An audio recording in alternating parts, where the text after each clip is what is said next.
آپ دیکھ رہے ہیں JN نیوز اور میں ہوں آپ کی میزبان سنبل ضیاء۔ بلیٹن کا باقاعدہ آغاز کرتے ہیں اور شامل کرتے ہیں اب تک کی اہم ترین خبریں۔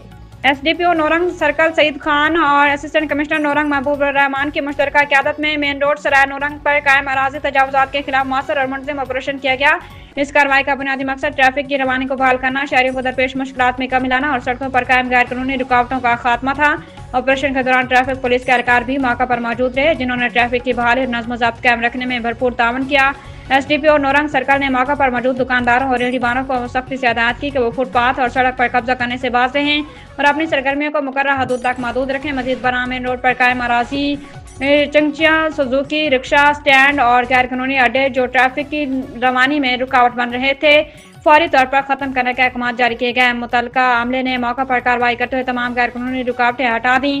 اس موقع پر اسسٹنٹ کمشنر نورنگ محبوب الرحمان نے کہا کہ عوامی راستوں کو صاف، کھلا اور قابل استعمال رکھنا ہم سب کی مشترکہ ذمہ داری ہے۔ آئندہ ایسی کسی بھی خلاف ورزی کی صورت میں بلا امتیاز سخت قانونی کارروائی عمل میں لائی جائے گی۔